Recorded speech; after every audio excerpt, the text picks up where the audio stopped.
So, si Mima Alicia, 24 years old, no? Anti-Duterte vlogger, no? Tapos namatay at marami pa rin ang tumawa at natuwa. Bakit kaya, no? Kailan ba naging nakakatuwa ang mamatay, no? So, bilang kasi ganito yan, ano? Bilang mga tao, in reality, nasa realidad po tayo ng mundo, no? Sabi nga nila, kapag nag-iwan ka ng maganda, maaalala ka sa maganda. Kapag nag-iwan ka ng pangit, maaalala ka sa pangit. Ganun po yun. Ibig sabihin, pangit na naging legacy mo dito sa mundo nung nabubuhay ka, no?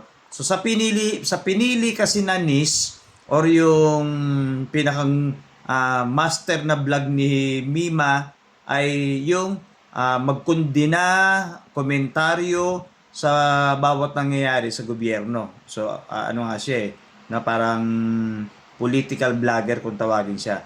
Kung mapapanood po ninyo yung video niya, talagang marahas yung pananalita, no? Talagang hindi kaaya-aya po talaga yung kanyang pananalita. Talagang kung mapapanood mismo nung mga binibira niya, talagang masakit sa damdamin. Sabi nga nila, kapag nagsalita ang isang tao nang hindi maganda, para yan talim ng tabak. Alam niyo ba yung tabak? Kutsilyo or yung yung itak, no? Na matalim. Ganun daw katalim ang mga salita ng tao, di ba? Kaya nga sabi nga ng iba, sa salita ng tao nagpapalayas ng demonyo, di ba? May ganun ano. Pag pinasalamatan ka, maganda ang pakikitungo mo, maganda ang pagkasabi mo. So ang ganda sa ang gaan sa pakiramdam. No, kasi ang salita ng tao kasi sabi nga ng iba no makapangyarihan, no? Pag nagsabi ka ng hindi maganda, talagang tumatanim sa isip, 'di ba? Kaya nga merong mga konting biniro mo lang or na-offend, 'di ba? Kaya nga may salitang offend, no? So, yung pinili kasi ni Mima Alicia na content yung ganun na style nga. Kaya lang ang daming ang daming nasasaktan, ang daming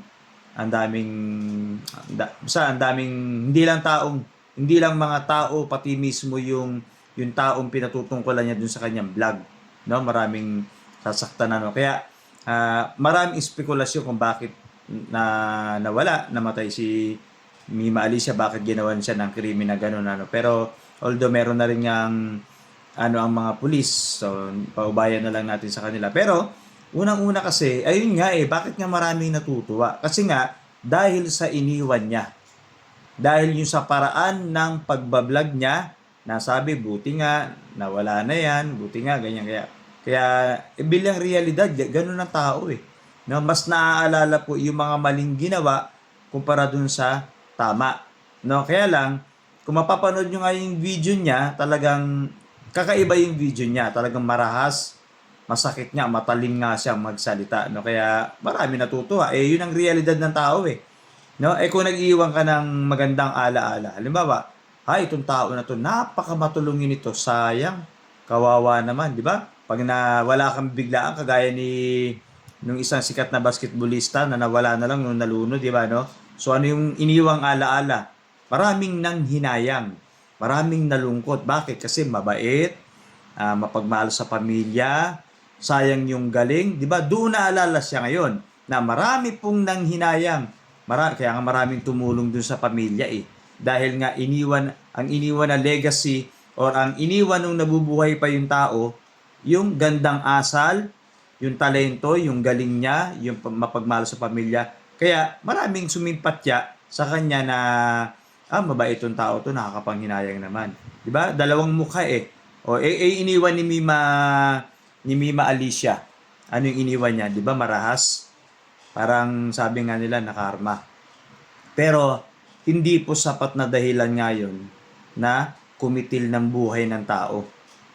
Mali is mali. Sabihin na natin mali si Mima Alicia, yung political vlogger, no? Sabihin na natin na mali siya. Marami siyang hindi dapat niya ginawa yon. Hindi pa rin talaga maganda yung kumikitil pa rin ng buhay. Buhay pa rin ng tao yun No? So, ganun ang realidad po ng tao sa mundo. Kaya ikaw, kung tatanungin ka, anong tingin mo maaalala sa'yo ng mga tao pag nawala ka? No? Anong maaalala sa'yo? Kagaya nung, halimbawa ako, pag nawala ako, si Johnny Luha, yan yung nagtuturo ng ng ganito, mga connection ng audio mixer. Doon ka maaalala eh. Yung mga lalo yung mga nakakilala sa'yo, no? Ay, itong isang to, buti nga nawala na yan, walang niya yan eh. No, chismoso yan eh. Ganito yan, bardagul yan eh, di ba? Doon ka maalala, buti nga nawala na yan, marami pang matutuwa eh, no? So, yun namang gumawa ng krimen doon kay Mima Alicia, sabihin na natin na nawala yung galit mo. Napaslang mo siya eh.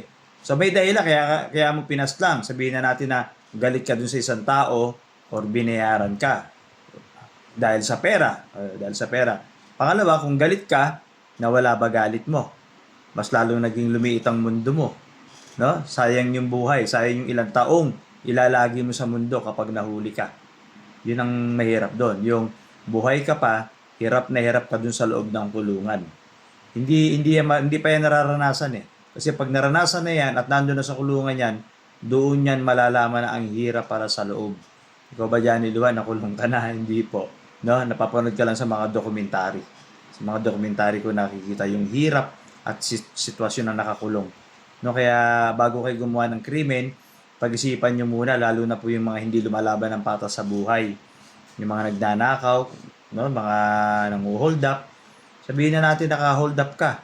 Pag naubos yung perang hinold up mo, anong gagawin mo? Hold up ulit. Patuloy, tuloy-tuloy kasi nakakalusot eh. Pero pag nahuli na, either buhay, hirap sa kulungan ang mararanas ninyo, no?